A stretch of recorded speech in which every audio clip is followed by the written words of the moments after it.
यही वो जुबान है जो झूठ बोलती है, यही वो जुबान है जो झूठी कसम खाती है, यही वो जुबान है जो चुगली करती है, और यही वो जुबान है जो गाली देती है। ताज्जुब है, हमें मालूम ही नहीं होता और हम उसे गुनाह ही नहीं समझते। गीबत भी एक ऐसा ही गुनाह है जिसमें हर कोई मुलव्विस है, मर्द हो या औरत, जवान हो या बूढ़ा, आलिम हो या जाहिल। इसलिए आप हजरात के सामने गीबत पर एक ड्रामा पेश करने जा रहे हैं। इस ड्रामे के किरदार है सिद्दीका, सानिया, सास बीबी हाजरा, सास की पड़ोसन सहेली आयशा, बहू मेमन, बहू की पड़ोसन सहेली सना। आप लोग से गुजारिश है कि इस ड्रामे को गौर से देखें और इस गुनाह से बचने की कोशिश करें इंशाअल्लाह। सलाम वालेकुम। वालेकुम अस्सलाम। बहुत दिन हो गए, मुलाकात नहीं हुई। बैठो बैठो।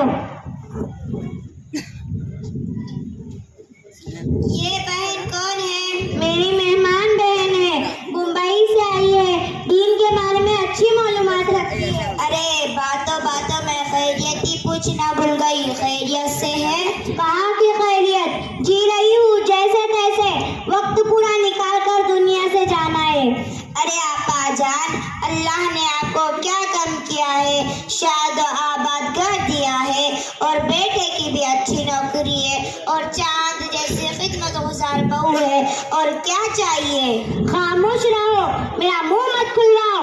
कैसा बेटा कैसी बहू, उनको तो बूढ़े लोगों की जरूरत का एहसास ही नहीं कि किस साल में है, तबीयत कैसी है, क्या खा रहे हैं, किसी को फिक्र नहीं। बस हमको अपने लिए बॉक्स समझते हैं और सोचते हैं जल्द से जल्द कैसा छुटकारा मिले इनसे।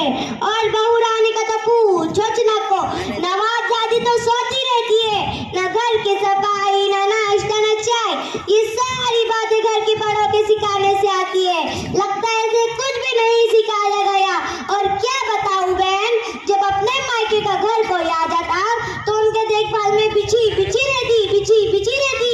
जब हमारा कोई आता तो कुछ भी परवाह नहीं, न देने के लिए हाथा भरते, न मनाने के लिए पैर उठते। नाटक शुरू हो जाता, कभी सर में दर्द, कभी पेट में दर्द, कभी यहाँ दर्द, कभी वहाँ दर्द।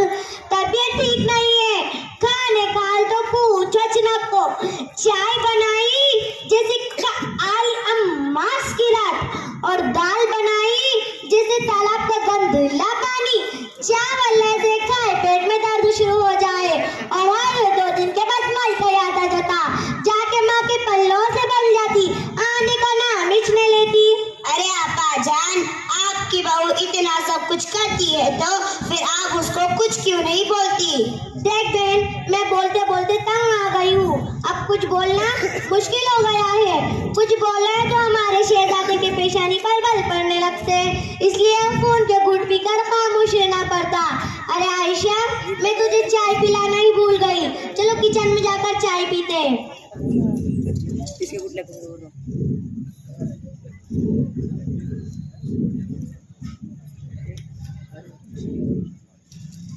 ये थी सास और सास की पड़ोसन सहेली, दिल खोल कर अपनी बहुओं की गीबत कर रही थी।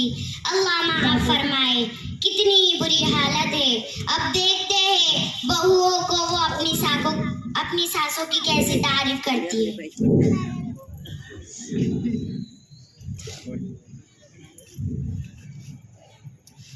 अस्सलाम वालेकुम। वालेकुम अस्सलाम। कैसी हो बहन? क्या बताऊँ, ठीक भी हूँ ठीक नहीं भी हूँ। अरे ये कैसी दरमियान की बात कर रही हो? क्या बताऊँ, जब तक सास का साया सर पे मुसल्लत है, जब तक चैन कहाँ है। ऐमन, तुम कितना खुशकिस्मत हो कि तुम्हारे सर पर सास का साया है। सना, क्या खुशकिस्मती की रट लगा रखी हो।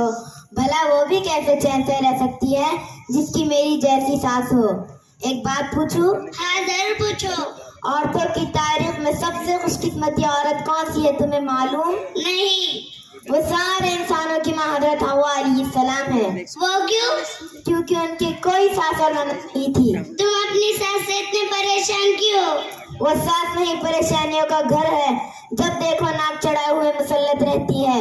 मैं खाना खाऊं तो परेशानी, मैं उठूं तो परेशानी, मैं बैठूं तो परेशानी, मैं सोऊं तो परेशानी, मैं कुछ बोलूं तो गुस्ताख, मैं कुछ ना बोलूं तो मगरूर, मेरे हर काम पे नुक्ताचीनी।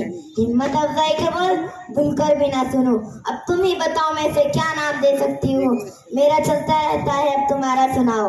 क्या बताऊं, मुझे तो जरा भी चैन नहीं। मेरी तलाकशुदा ननद है, दिन रात मेरे सर पका रखा है। मैं तो बांदी बन गई, उसकी भी खिदमत करो और उसके बच्चों की भी। और नखरे अलग, ये अच्छा नहीं वो अच्छा नहीं, हर वक्त ताने सुनने मिलते हैं। डबल डबल खाना बनाना पड़ता है। अभी मैं नाश्ता बनाने में लगी रहती हूँ, अभी मेरा खत्म भी नहीं होता।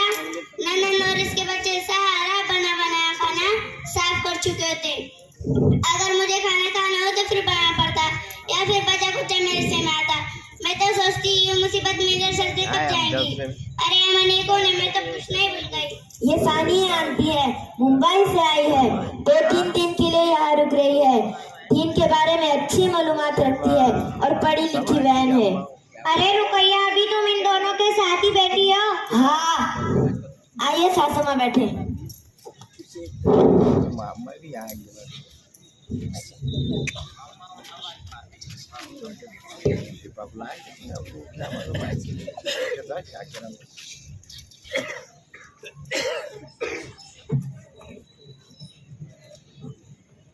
माफ करना आंटी, हमने ध्यान नहीं दिया। कोई बात नहीं, सुबह से घर में हूँ। एक बात देख रही हूँ, हमारी जुबान पर एक दूसरों के शिकवे शिकायत, दूसरों की गीबत बहुत ज्यादा हो गई है और जुबान के गुनाह तो हम कसरत से कर रहे हैं। अल्लाह ही हमें माफ फरमाए। और अमारतों की बहुत बुरी आदत हो गई है, जहाँ दो चार जमा हो गई, दूसरों का तज़किरा, दूसरों की चुगली हमारी तबीयत का हिस्सा बन चुका है। महज वक्त गुजारी के लिए हम गिबत करना शुरू कर लेते हैं और उसके नुकसान का जरा भी अंदाजा नहीं। सुबह बीबी हाजरा और उनकी पड़ोसन की बातों पर मैंने गौर किया और तुम लोगों की बातों पर भी मैं गौर कर रही थी। ये सारी गुफ्तगू गीबत है।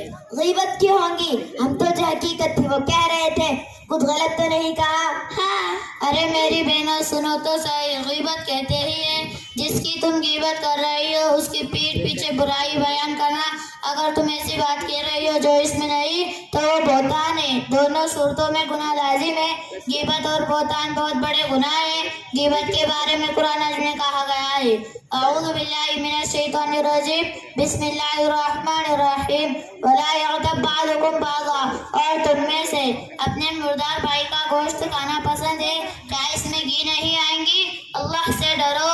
रसूलुल्लाह सल्लल्लाहु अलैहि वसल्लम ने इरशाद फरमाया, लोगों को नाक के बल या मुंह के बल जुबान की बातें गिराएगी। ये गुनाह देखने में मामूली नजर आता है पर इसमें लज्जत बहुत है। खुदा ना कर अगर इसकी रट किसी को लग गई तो इसके आखिरत की बर्बादी में कोई शक नहीं।